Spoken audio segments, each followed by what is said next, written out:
though he allegedly used mobile phone inside the jail. അത് ഈ പ്രതിയെക്കുറിച്ചാണ്, ഒന്നാം പ്രതി പൾസ് സുനിയെക്കുറിച്ചാണ് ഈ കാര്യങ്ങളിൽ സൂചിപ്പിക്കുന്നത്. No evidence is available before the court to connect accused number 9 to the commission of conspiracy alleged against him.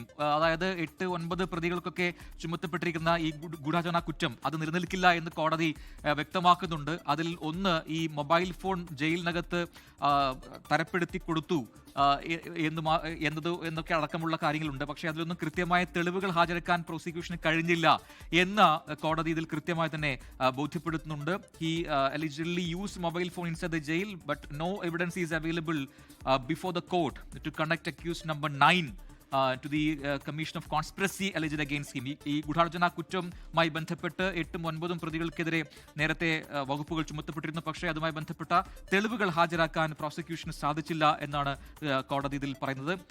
It is to be noted that, as I pointed out, even the prosecution has no case that accused number 9 took part in any of the alleged conspiracies hatched inside the jail for collecting money from accused number 8.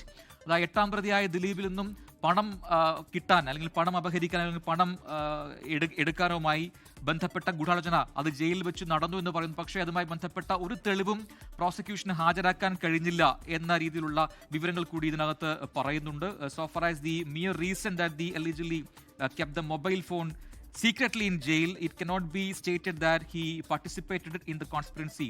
ഇനി അഥവാ ഈ mobile phone അത് ഒളിപ്പിച്ചു വെച്ചു ജയിലിനകത്ത്, അത് ഒളിച്ച് use ചെയ്തു എന്നൊക്കെ കൃത്യമായി പറയുന്നുണ്ടെങ്കിലും അതുമായി ബന്ധപ്പെട്ട് ഈ ഗൂഢാചരണ കുറ്റം തെളിയിക്കുന്നതുമായി ബന്ധപ്പെടുത്താൻ അതിനെ കഴിയില്ല എന്നും കൂടി കോടതി സൂചിപ്പിക്കുന്നുണ്ട്. വിപിൻ സി വിജയൻ വിവരങ്ങളുമായി ചേരുന്നു. വിപിൻ, നമുക്ക് ഇനിയും വ്യക്തമാക്കാൻ ചില ഭാഗങ്ങൾ കൂടി ഉണ്ട്. ആ ഭാഗങ്ങൾ ലഭിച്ചു വരുന്നതേ ഉള്ളൂ. എങ്കിലും ഇതിൽ ഏതൊക്കെ നിരീക്ഷണങ്ങളുടെ അടിസ്ഥാനത്തിലാണ് ദിലീപ് അടക്കമുള്ള പ്രതികളെ കുറ്റവിമുക്തരാക്കിയതെന്ന് കോടതി സൂചിപ്പിക്കുന്നുണ്ട്. അപ്പം തന്നെ ഈ ഗൂഢാചരണ കുറ്റം അതുമായി ബന്ധപ്പെട്ടാണ് ഏറ്റവും പ്രധാനപ്പെട്ട ചില വസ്തുതകൾ ഇതിൽ കോടതി രേഖപ്പെടുത്തിയിരിക്കുന്നത്. വിധി പകർപ്പിൽ ജയിലിനകത്ത് വെച്ച് നടന്ന ഗൂഢാലോചന, ഒപ്പം തന്നെ മൊബൈൽ ഫോൺ ഉപയോഗിച്ചത്, അതുമായി ബന്ധപ്പെട്ടൊക്കെ ഈ കണക്ട് ചെയ്യാൻ കഴിയുന്നില്ല.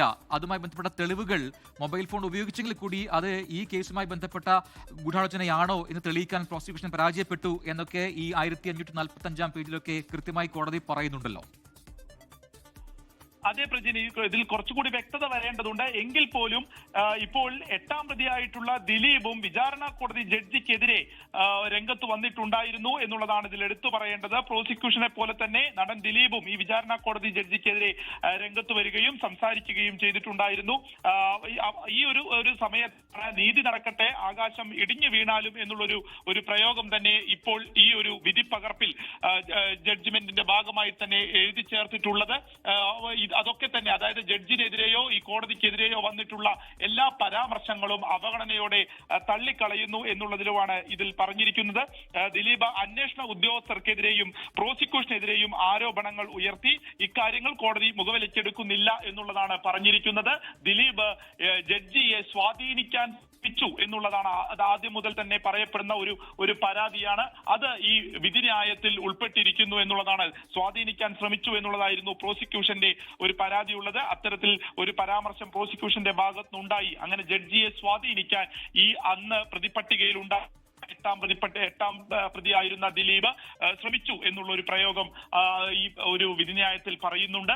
എന്നാൽ അതൊന്നും തന്നെ മുഖവിലക്കെടുക്കുന്നില്ല, അതൊന്നും തെളിഞ്ഞില്ല എന്നുള്ളത് കൂടി ഇതിൽ എടുത്തു പറയുന്ന ഒരു വസ്തുതയാണ്. എന്തായാലും ഈ 8-ാം പ്രതിസ്ഥാനത്ത് ഉണ്ടായിരുന്ന ദിലീപ് കുറ്റവിമുക്തനായതിന് ഗൂഢാലോചന കുറ്റം തെളിഞ്ഞില്ല എന്നുള്ളതാണ്.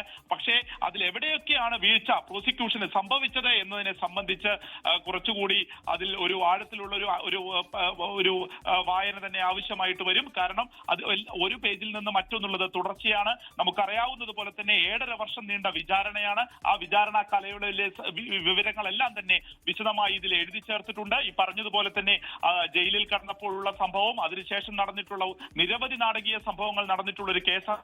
ഇപ്പോൾ ഇതിന്റെ ആദ്യ പേജുകളിൽ പറയുന്നത് ഇതിൽ ശിക്ഷാവിധിയെ സംബന്ധിച്ചാണ്. 20 വർഷം കഠിന തടവ് തന്നെയാണ് ഇപ്പോൾ 1 മുതൽ 6 വരെയുള്ള പ്രതികൾക്ക് പറഞ്ഞിരിക്കുന്നത്. മറ്റ് 4 പേരെ വെറുതെ വിട്ട ബന്ധപ്പെട്ടത് ഈ 6 പേരാണ് ഗൂഢാലോചന നടത്തിയത്. അവർ ഗൂഢാലോചന നടത്തുകയും ഈ നടിയെ ആക്രമിച്ച് കൂട്ടബലാത്സംഗം ചെയ്തു എന്നുള്ളതുമാണ് പറഞ്ഞിരിക്കുന്നത്. ഒപ്പം തന്നെ IT ആക്ട് ഉൾപ്പെടെയുള്ളവ ഓരോ പേജുകളിലായി വിശദമായി തന്നെ ആ വിവരങ്ങളെല്ലാം തന്നെ ചേർത്തിരിക്കുകയാണ്. അപ്പോൾ കോടതിക്കെതിരെ വന്നിട്ടുള്ള എല്ലാ ആരോപണങ്ങളും ഈ ഘട്ടത്തിൽ തള്ളിക്കളയുന്നു എന്നുള്ളതാണ് എടുത്ത് പറയുന്ന ഒരു സാധനമുള്ളത്.